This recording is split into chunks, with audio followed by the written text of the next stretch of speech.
Hello, and welcome to the podcast series.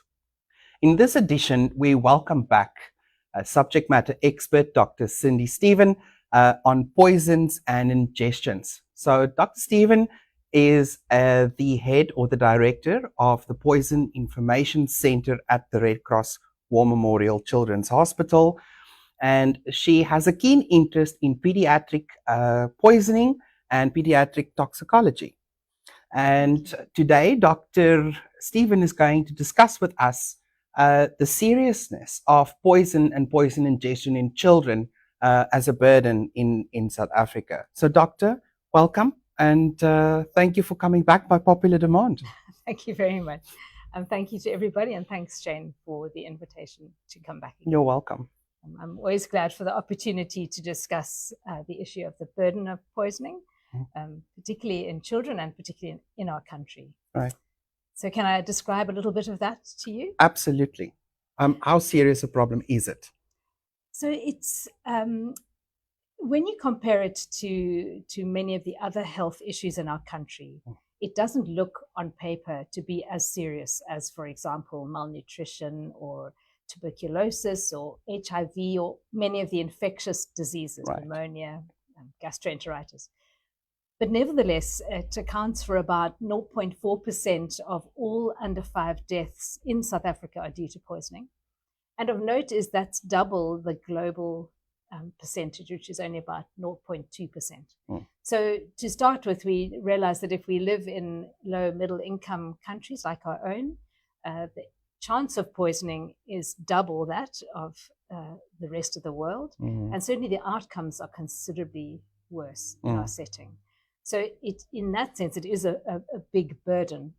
And I did some calculations to try and convert 0.4% into numbers, because 0.4% doesn't necessarily hit home. Yeah. And that translates to over 7,000 children a year, or 20 children per day in our country are dying. This is not just minor poisoning, this is dying due to poisoning. And so in that sense, it is absolutely a significant burden, and it's essentially preventable. So these are deaths we could be avoiding. Great.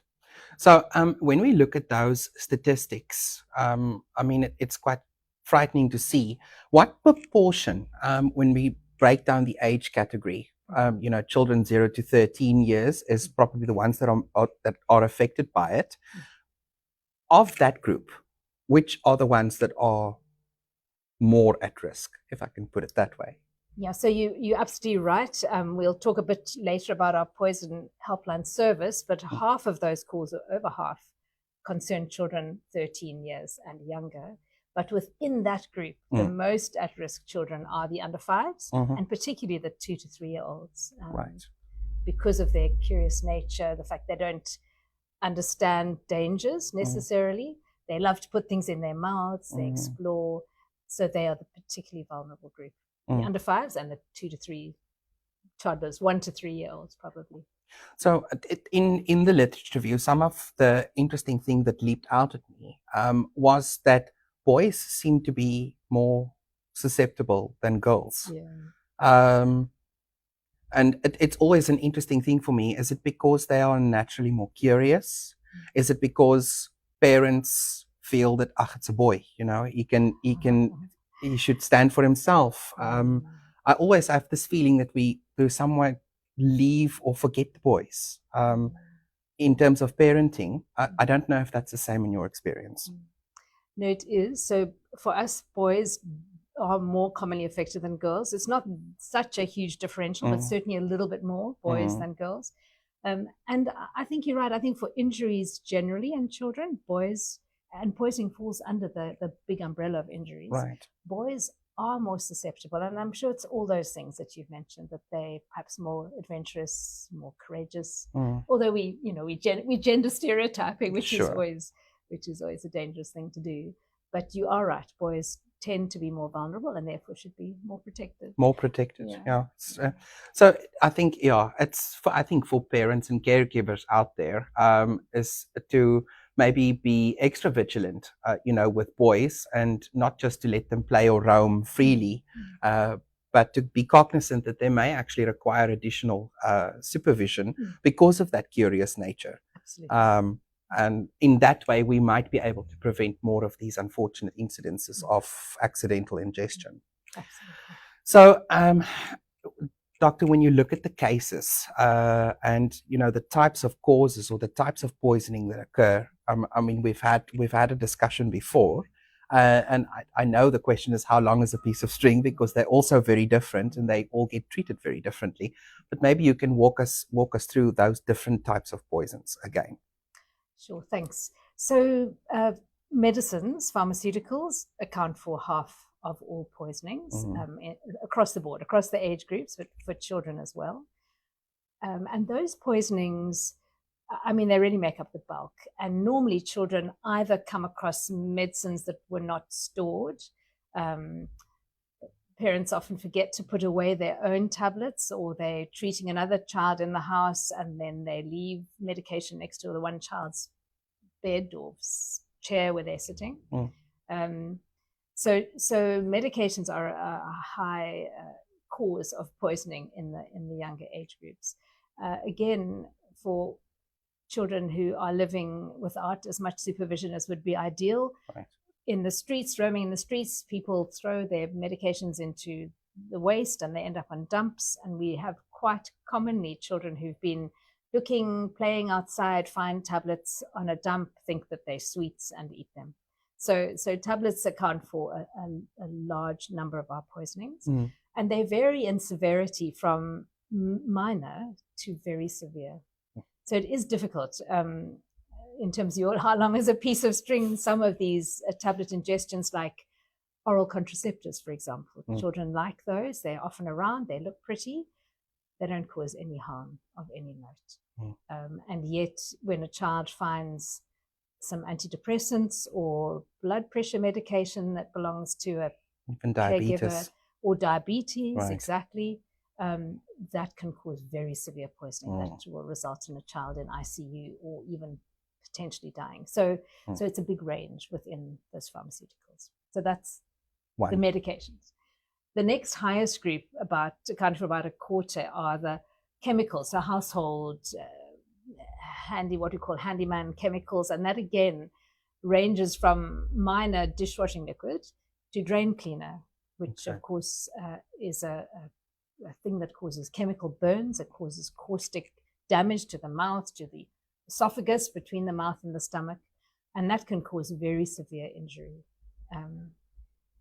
And then there are also the other minor things. Bleach is common. People often mix bleach in water and then leave it in a glass, and people drink it. So we have many calls about people drinking water or thinking it was water, but in fact it was bleach or a mixture of bleach and water. Thankfully, that generally does not cause significant harm. But again, in that, there's a big range. And our third biggest group, well, I'm going to talk about four, but the third is the pesticides. And although they only account for kind of 10, 12% of the total, they have some of the most harmful chemicals as part of those. And particularly the organophosphates, that can cause severe poisoning. But there are others as well. Aluminium phosphide, it's called, I won't give the brand name, but it's used often for rats and rat infestations. It's used industrially, so in the silos, in the big grain silos. Right. But sometimes members of the public manage to buy it and put it in their houses, and we've had deaths of children from the use of that unintentionally. Caregivers are doing their best to try and rid their homes of pests and rats, and so unintentionally they end up obtaining poison, pesticides, which are far too toxic for the home environment. Right. And the other big concern is the rat poisons that are sold informally. It looks like a kind of a gray granule, a gray blackish powder. And again, people buy that. It's not too expensive and they want to get rid of a rat problem. And although it's not always organophosphate, it may be. And again, children get hold of that. Sometimes it gets mixed with food and put down for rats, and then children find that and eat it. So one has to be very cautious about pesticides and their use, and stick to ones that are specifically for the home. Right. And I mean, that organophosphate that you mentioned is a particular nasty compound. Absolutely. And it causes like really severe symptoms. And it's highly toxic, not just to humans, but also to animals. Yes, absolutely. And it's not a nice thing to see, you know. So when we look at some of those ingestions, people sometimes forget that it's not just oral consumption. You know, many of these things can be absorbed through the skin. There's other methods of. Can you help us unpack that a little bit? Yes. No, you're quite right. I mean, it is true about 95% of poisonings are from swallowing. Yeah. But exactly, especially the organophosphates can go through the skin, and there is the possibility of breathing in fumes.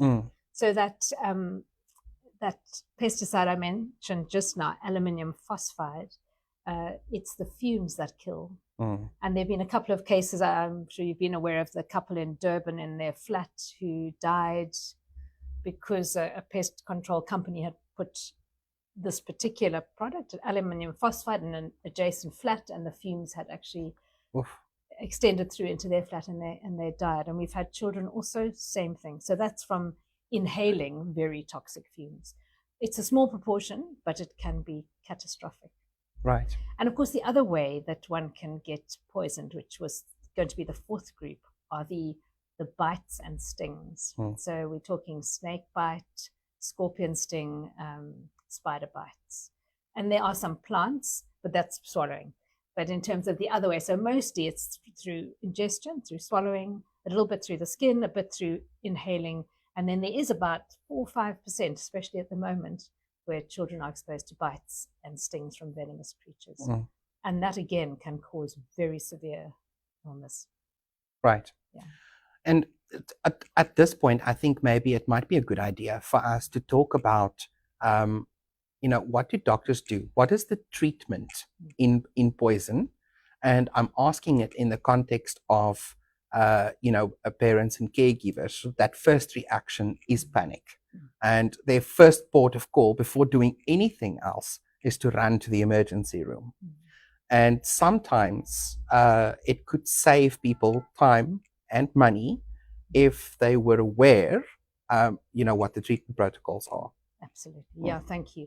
Yeah, we really work hard to try and prevent those unnecessary visits to hospital. I mean, not often, more often it's not required, but when it is required, then obviously it needs to happen. So we always say, if possible, to the caregiver finding a child who's been exposed to a poison of some kind, to try and remain calm. As you say, one does panic, and that's totally understandable.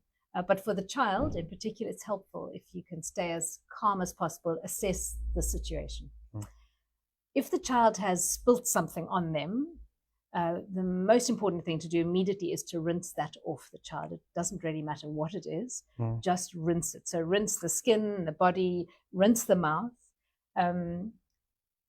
If the child's been exposed to fumes, like we were talking, move to fresh air, open windows, doors, and move to fresh air. So those are the immediate things that should be done before anything else, is remove the harmful source. Often people then immediately reach for milk, because that is a very common belief that milk is going to be helpful. And we do caution against that. We did in the previous conversation that we had. Rather, don't do that. A little bit of water, possibly, if that would be helpful, but not a lot of milk. It can be harmful, and not a lot of water either. So it's not about drinking a liter of water. That won't help at all. Yeah. So having removed the immediate danger, check that your child's all right. Find out what it is that they have been exposed to or taken. So don't just say, oh, it was some pools on the floor. Find the package. And then ideally call the helpline. We do have a 24-hour service available, and you'll get through to a specialist in poisoning, and they can advise you, is this now a problem that needs you to go to hospital, or can you manage at home? Yeah. And I mean, I've recently been working on the poison helpline. I've had a couple of caregivers. One was in fact on her way to hospital. Her child had taken a sip of methylated spirits. And I could say to her, no, wait, let's just take this carefully. And when we worked out how much the child had drunk, in fact, there was no need to go to hospital. And that mom turned around. She was in the car. She was very happy to go back home and monitor at home. So something like that may sound strange to a normal layperson. And so, rushing to hospital might not help, because even at hospital, patients will be given supportive treatment. And what exactly is supportive treatment? Yeah, it's one of our magic kind of phrases, isn't it? Symptomatic and supportive treatment. Yeah. So in hospital, so now we're talking about children who've had enough of an exposure and ingestion to make them need hospital monitoring. Right. So in hospital, we will monitor that child, make sure their heart rate is good, their breathing is good, that they're getting enough fluids, passing enough urine. So essentially, supportive care means supporting the body to eliminate whatever it is that's in your body. Right. And it really is around those things. I mean, in hospital, we'd also check various blood tests, make sure that all the levels in the body, the different salts, and all of those things are in the correct ranges, and provide, correct them if they're too high or too low. Right. So that's what we mean in a medical setting of supportive care. In terms of home supportive care, like the mother with the methylated spirit, so the child had not taken enough to be harmful. And that depends on how much is the child drunk, what does the child weigh. So there are a whole lot of factors that go into our assessment of whether that is going to cause harm or not. And if we're absolutely sure it's not going to cause harm, then staying at home is the best option. And then we encourage them to make sure the child's drinking enough, because one of the most frequent ways the body gets rid of any excess is through the urine. So make sure they're getting enough fluid. Not forcing them, but just offering to make sure they can get what they need. And in some instances that they eat anything with alcohol in it, and methylated spirits has alcohol in it, ethanol, it can affect the blood sugar. So we just encourage them to make sure the child has some substantial food to eat. Right. So those would be the kind of supportive measures at home. And often we say to the caregivers, they need to monitor their children carefully. And if they develop anything, if they start to vomit, or if they get irritable, or if they're breathing fast, well, then you must definitely go to the hospital. So there is always that need to monitor your child carefully after this kind of an exposure for a period of time, 4 to 6 hours. So it's once again, we'll encourage people to take note of the poison information hotline. The number will be provided in the description of this video. And it allows those professionals to do a preliminary screening and an assessment to assess the need or the need not to attend to hospital. That could save you a trip, and it could also make sure that your child remains comfortable and doesn't come to an upsetting setting, seeking treatment that may not necessarily be necessary at that point in time. So when we look at the do's and don'ts, you've mentioned the milk, and with the milk, I know in our conversation we also spoke about vomiting, and it was one of the beliefs that I also had. It's like, get it out as fast as you can. Why not? So exactly. So one of the don'ts is don't induce vomiting, and there are a number of reasons why not to. I think perhaps most importantly is that it doesn't necessarily do what you think it's going to do.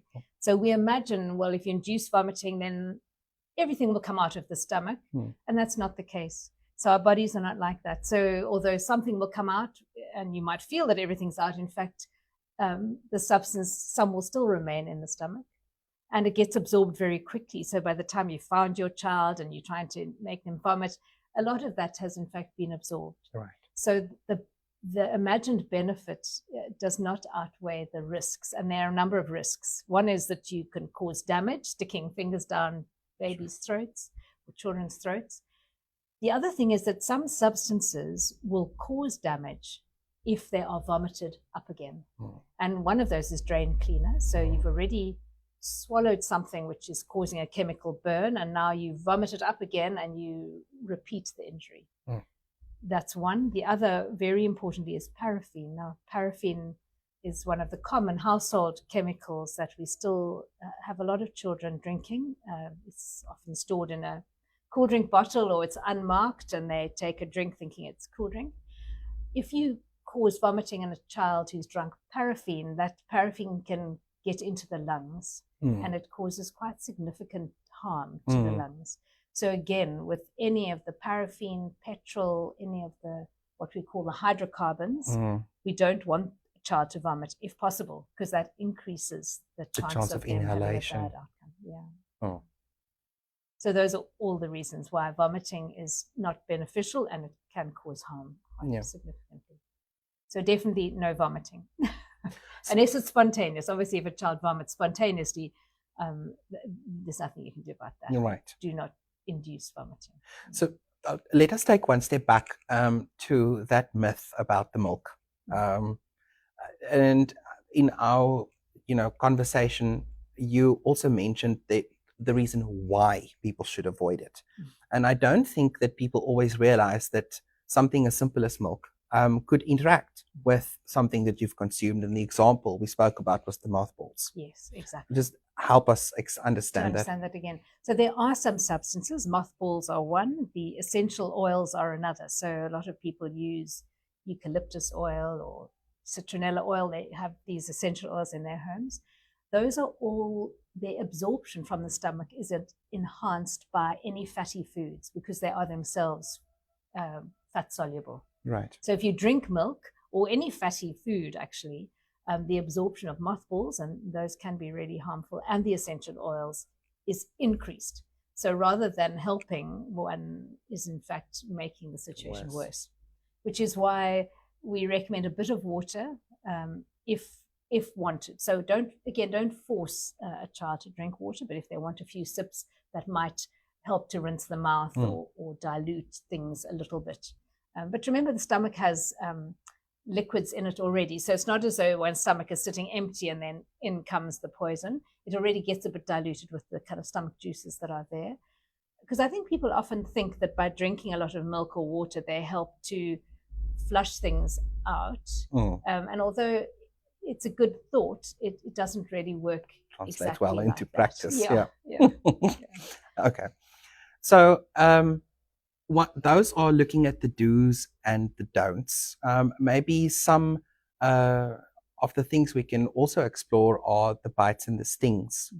There are things like antivenoms, but those are not necessarily, the be all and end all. Again, we come back to supportive treatment. And again, why people should call that support helpline number, the Poison Information Center. Help us understand that a little bit better. So when it comes to bites and stings, we're looking at making sure at home we can provide or wherever we are, hopefully we're not at home, although many bites and stings do happen at home, that we are providing the correct first aid support. Because it is true for those instances, those patients must go to hospital. That's definite. And we want to provide the correct first aid to keep them as safe as possible while they're getting there. And one of the do's about poisoning is that if you come across, and we hope this won't be your child, but if you come across somebody who is unconscious following an ingestion, then we must remember to turn that person gently onto their side. Don't leave them lying on their backs, because if they vomit, then again, the vomit can go into their lungs. So you gently turn them into what we call a recovery position. And you can Google what that looks like, but it's lying on your one side. So just remember that as a do. If you come across an unconscious person, lie them on their side and make sure they can still breathe nicely, make sure their chin isn't all tucked in, that it's in a nice kind of straight position so that they're breathing. And the same might be the case for a snake bite or a scorpion sting. What's really important, again, in those instances is, if possible, identify what it was that stung or bit your child. That might not be possible, and we do not recommend catching snakes or engaging in any way in any harmful behavior like that. But if you can get a photo, or if a scorpion has been killed after a sting, take that scorpion with you to the hospital, or at least take a photo, because once we can identify exactly what species it was, we can treat Right. well.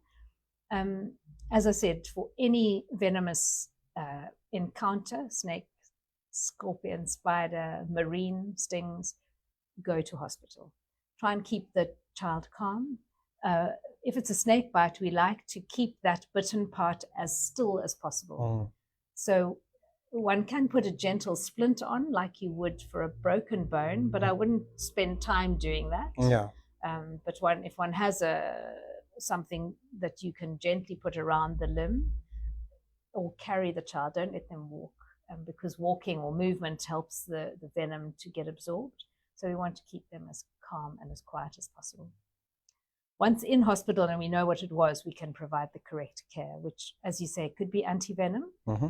We have antivenom for some snakes, not all, but remember, only 10% of all snake bites even require antivenom. So it's not, if you have a snake bite, you must get antivenom.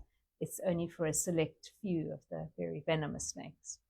Likewise, we have scorpion and spider antivenom, but again, it's not all spiders, it's just the button spiders and the most harmful scorpions, which we call the thick-tailed scorpions. But that is available in hospital. It must only be given in hospital. You can't give it outside of a hospital setting. Right. And if the child needs support for breathing, then we can provide that. So that's why to get to hospital as quickly as possible is important for the bites and stings. Well, thank you very much, Dr. Stephen, for bringing us up to date on the seriousness of ingestions and poisons in children. I think it's given some thought. It's like 7,000 children is an indicator that much still needs to be done in raising awareness and ensuring injury prevention and preventing those incidents from happening in the first place. Absolutely. If you have enjoyed the content in this video and would like to see more of it, please like, subscribe, follow, and share so that others may also benefit from the insights you've gained here. Until next time, take care.